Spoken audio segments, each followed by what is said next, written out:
अस्सलाम वालेकुम viewers, welcome करता हूँ अपने यूट्यूब चैनल पर। आज की हमारी इन्फॉर्मेशन जस्ट एंड टैबलेट के बारे में होगी।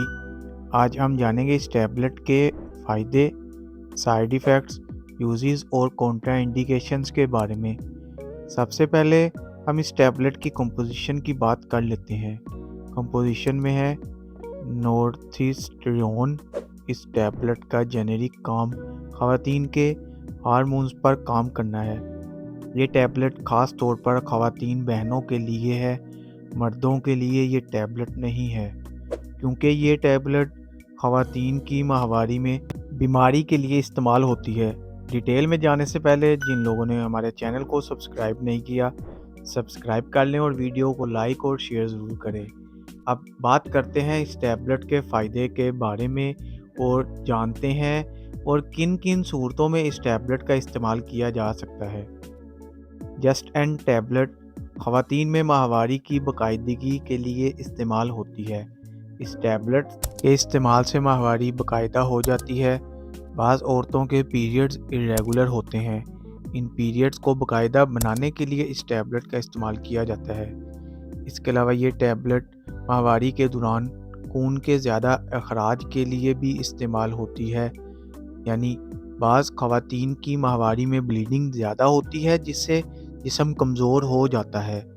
तो ज़्यादा ब्लीडिंग को रोकने के लिए जस्ट एंड टैबलेट का इस्तेमाल करना बेहतरीन और मुफीद है। इस टैबलेट के इस्तेमाल से ज़्यादा ब्लीडिंग नहीं होगी। पीरियड्स के दौरान इसके अलावा जो ख़वातीन प्रेगनेंसी नहीं चाहती, वो इस टैबलेट को रोज़ाना इस्तेमाल करने से प्रेगनेंसी में वक्फ़ा बढ़ जाएगा। यानी अगर इस टैबलेट का रोज़ाना इस्तेमाल किया जाए तो वक्फ़ा बढ़ जाएगा। ये थे इस टैबलेट के फ़ायदे। अब बात करते हैं साइड इफ़ेक्ट्स के बारे में। इस टैबलेट के इस्तेमाल से वज़न कम या ज़्यादा हो सकता है, नींद में मसला और बेचैनी हो सकती है, ब्रेस्ट का साइज़ बढ़ जाना, चेहरे पर बाल निकल आए, ये भी इस टैबलेट का मसला है। आंखों के सामने धुंधलापन महसूस होना, मतली और उल्टी हो सकती है। इसके अलावा पेट में दर्द हो सकता है। ये थे इस टैबलेट के साइड इफ़ेक्ट्स, जो कि हज़ारों में से किसी एक को हो सकते हैं। अब जानते हैं कैसे इस टैबलेट को इस्तेमाल करना है।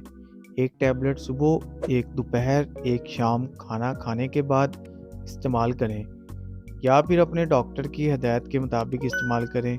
ये थे इसके इस्तेमालात। अब बात करते हैं कौन लोग इसका इस्तेमाल नहीं कर सकते। जो लोग इसकी कंपोजिशन से एलर्जी रखते हों, वो इस्तेमाल ना करें। उम्मीद है इन्फॉर्मेशन पसंद आई होगी, तो वीडियो को लाइक और शेयर ज़रूर करें। चैनल को सब्सक्राइब करना ना भूलें, ताकि नेक्स्ट वीडियो की नोटिफिकेशन आप तक बआसानी पहुंच सके। शुक्रिया।